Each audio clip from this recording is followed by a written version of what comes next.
What's up YouTube? Today I'm gonna teach everyone how to farm Alva Missions because I was using Alva Missions to do delirium maps and I ran out of Alva Missions and I was like, how am I gonna farm Alva Missions? Everyone already knows that Lex Ajoris is probably the best region and you have to run like city square, but it's hard to get a lot of city squares unless you buy it in bulk, so you just have a bunch of T16 maps and it's kind of a bad feeling. So I'm going to teach you how you can farm Alva Missions super fast, and you can kind of see right here, I'm already giving it away in this video, and I'm running Foundry map.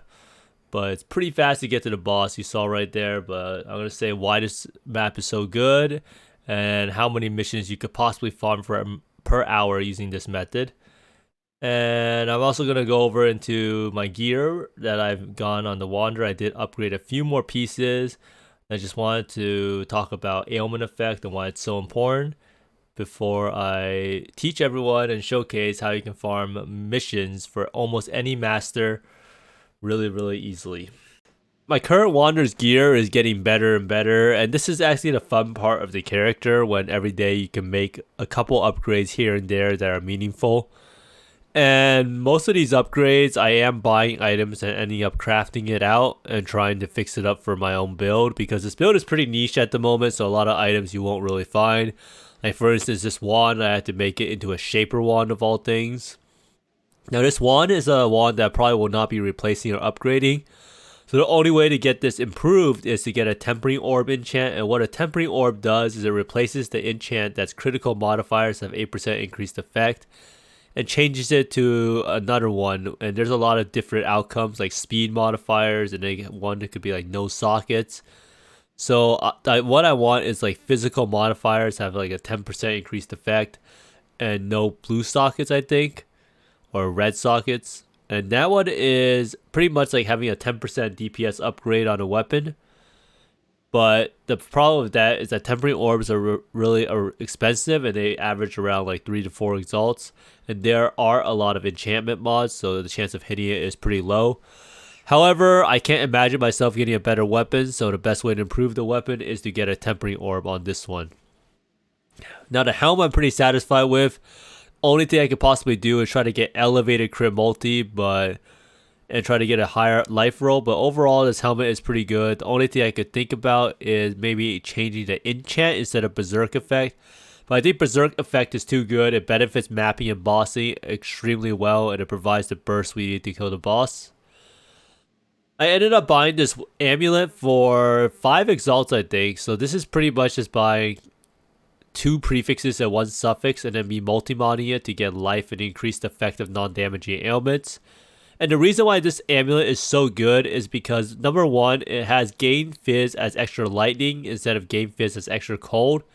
So what that means is that because you get the damage at the beginning of the conversion chain, you benefit from the hatred scaling and any sort of extra lightning damage scaling, because it always benefits you to have the gains part at the beginning of the conversion chain, so it benefits from other elemental damage mods. And then you also have increased effect of non-damaging ailments, which is extremely important for getting higher stacks on the brittle and the scorched. With this amulet on and the 30% increased effect, I see myself getting to 10 brittle a lot more. And then I'm pretty much guaranteed to have 7 brittle on bosses, which means my crit is 100%. And I also get more pen for my elemental damage when I do fight against bosses now because of the increased effect of Scorch. So I think this crafted mod is extremely important, but a lot of people don't value it. Funny story, I actually tried to buy this craft from the person, bench crafting service on TFT. And the person was like, are you sure you want this mod? Are you sure? He asked me like 3 times. And he said, like, even though no one ever asked for this mod, I'll put it on anyhow because I expect you know what you're doing. So I was pretty much getting a lesson in maybe why I shouldn't have that. But I do know that this is the best damaging enchant, even though it doesn't have any numbers on PoE Ninja. A lot of people probably don't like effective non-damaging ailments because it doesn't get reflected in your sheet DPS. All of it is theoretical because of the ailments that you inflict. But I can tell you now for sure that increased effect of non-damaging ailments is probably one of the biggest boosts to your damage in reality. So the shield is something that I can't really replace. Same with the rings. I'm not going to try to corrupt it as I actually need to resist really badly. I was finally able to upgrade my Eternity Shroud. It's now +1 socketed gems and 47% increased damage. This item is pretty good because right now Kinetic Blast is definitely the weak link between the two. So what this allows me to do is the 47% increased damage also affects the Kinetic Blast. So that makes Kinetic Blast's damage a lot higher. So if I take this off, oh wait, it's not an accurate demonstration, but so 47% increased damage and a +1 socketed gems benefits the Eternity Shroud with the Power Siphon links. So after this, I don't think I can get a better Eternity Shroud. The only thing I can get better is maybe +2 projectiles, but then you don't get the +1 on Awaken added lightning and Awaken elemental damage with attacks. So overall, this chest is very, very good, and I'm really, really happy with the purchase. Now, Stygian, I've said a lot of times I want to get one with triple T1 res and then maybe T1 wed. But at this point, I haven't really upgraded it. I'm just going to settle with what I got. Stay with the gloves.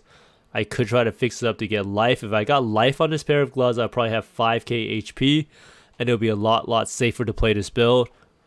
But with Headhunter on and doing juice maps, I don't really die anymore. I don't really know what happened, but I'm at 75% XP pretty much. And when I do the maps, most of the times I die because I'm looting the map after a delirium has ended. Well, the delirium is still going on, and then randomly some beyond boss jumps on top of me and I die because I have nothing up on defenses. But that's just the nature of doing Deli Orbs maps. It's kind of annoying to loot because it's still very, very dangerous after you kill most of the mobs in the map. Now this Headhunter, you can see it's at 14% quality. And this actually does illustrate one of the problems of the game, which is impossible to buy catalysts in bulk. So I tried like 10 times to buy 6 fertile catalysts from people, but I was just unable to. So right now my Headhunter is 14% fertile catalyst for it, which is kind of unfortunate, but I will try to fix it as soon as possible. Now the boots, I'm not really able to replace. I'm thinking about trying to get 35% ailment avoidance, but that might cost a little bit. Now the main thing I wanted to maybe change out was trying to use a pair that's not shaper for mapping, because I'm going to have Headhunter anyhow, which is not shaped. So the reasoning behind this is because the boot is Shaper Hunter, it cannot get Onslaught and Elusive. It needs to be Hunter and Redeemer in order to get Onslaught, Elusive, and to have elevated Tailwind. So that should make my character a lot faster. I think Onslaught is what, 20% move speed, or is it less? And then you also get the 10% additional move speed if you have Onslaught. So that's like a 30% move speed swing, which should help out a lot in maps in terms of making the build feel better to play. But basically, that's all the gear and the upgrade paths that I currently have. So you can see I made a few meaningful upgrades today, and it's coming along. And I don't think I really got any new jewels. They're all pretty much the same. Oh, I did buy this one. I bought another jewel of increased effect of non-damaging ailments. And then it also has some resist life and attack speed, which is pretty good. And then this one's the same thing. Another 7% increased effect of ailments. And then it has some attack speed, life, and more resist. So you can pretty much see that I am prioritizing having effective non-damaging ailments if possible. Because I do think it's actually one of the best sources of in-reality damage compared to PoB damage.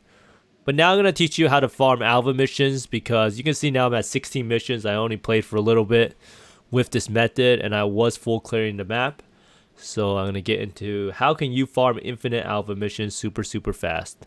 If you saw at the beginning of the video, you saw that I was running Foundry map, and I was pretty much able to just make a straight line to the boss. If you do the map, pretty much it's exactly a straight line to the boss. I can show you real fast. So the nice thing about Foundry map and why I run it so much is because it is a map that can be Horizon Orb. So T60 maps, you can Horizon Orb, Underground Sea, I think Cells, Foundry, and I think Crystal Ore. So 2 of those maps are pretty good and the other ones aren't good. So pretty much when you run this, pretty much just want to go straight down. You have shield charge depending on what build you play.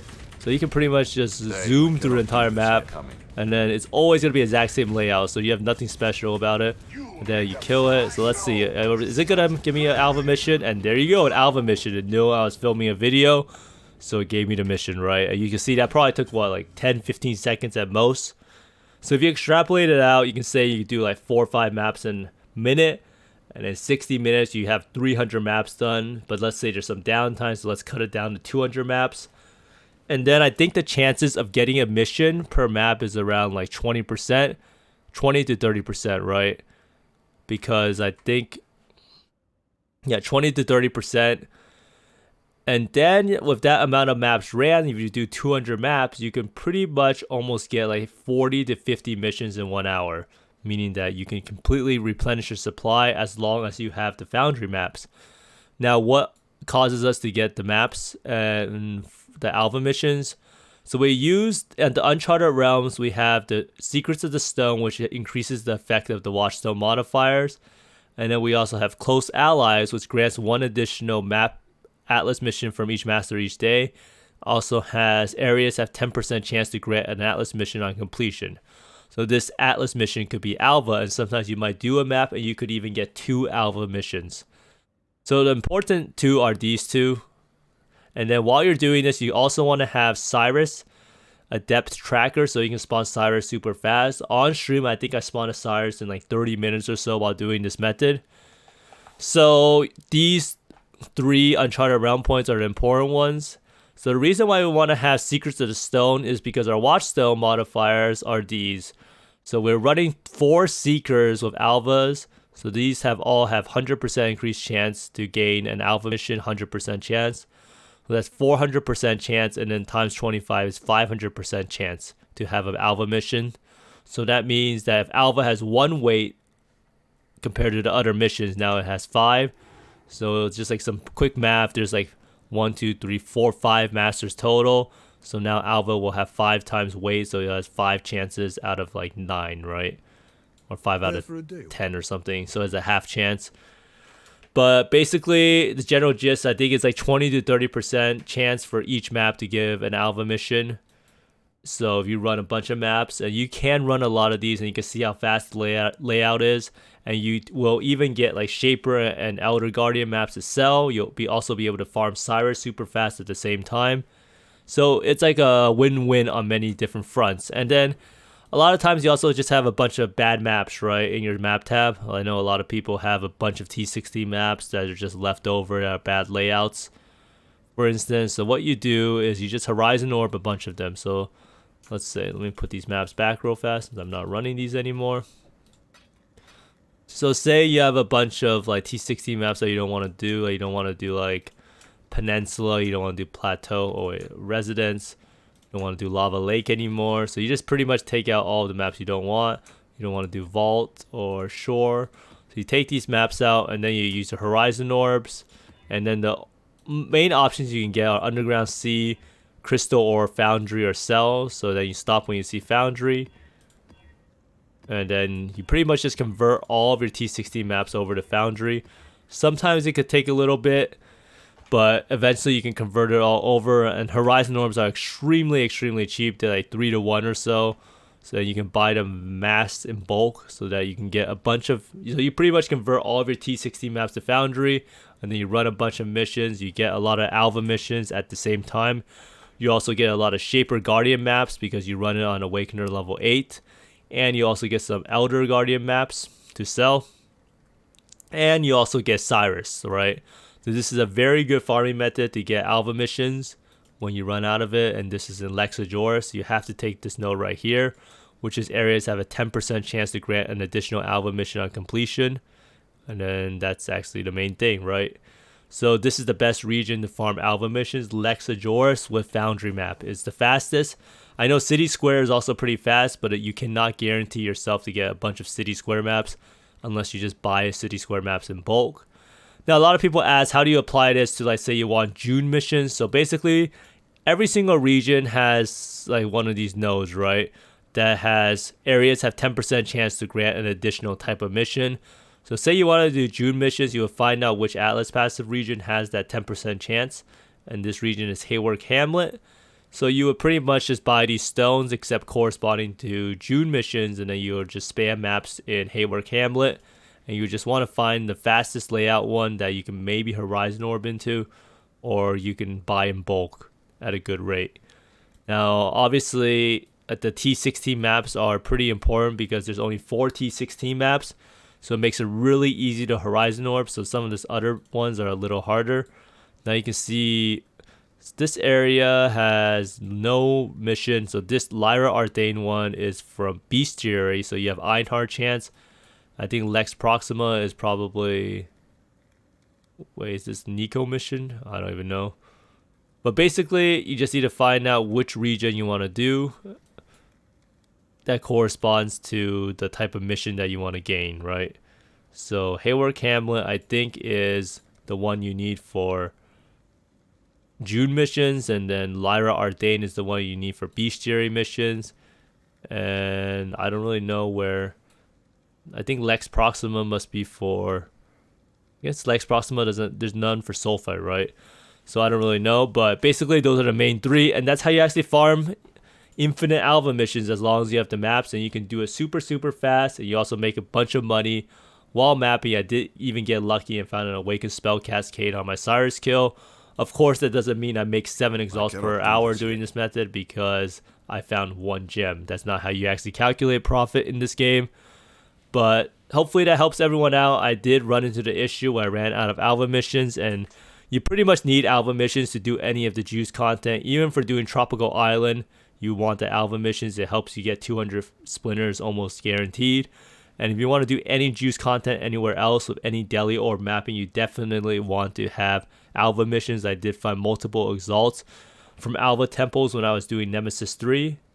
But Foundry should be your new best map, and if you're playing Wander, Foundry is absolutely amazing because of all the walls for KB.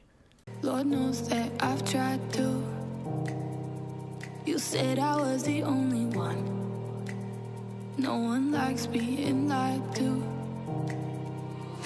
You made this mess and left me with the pieces.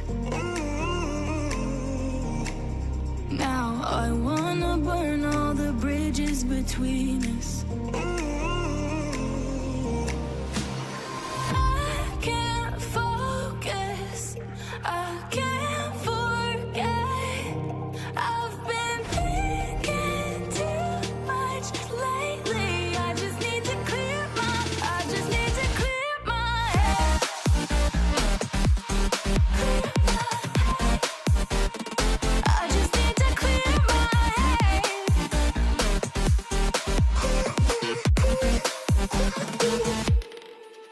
I've been stuck on your memory, but it's not like I need it. And we may have some history, but we don't have to repeat it. You made this mess and left me with the pieces. Now I'm gonna burn all the bridges between us. I can't focus, I can't forget. I've been thinking too much lately. I just need to clear my head.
pretty much just included a full Sirus kill just for everyone to see how easy the fight is when you have infinite damage. The boss just instantly dies, and the hardest part is honestly trying to get the boss away from the storm. I also showcased a little Foundry map clear just to show like how fast the build is at mapping and how the Foundry map actually looks like.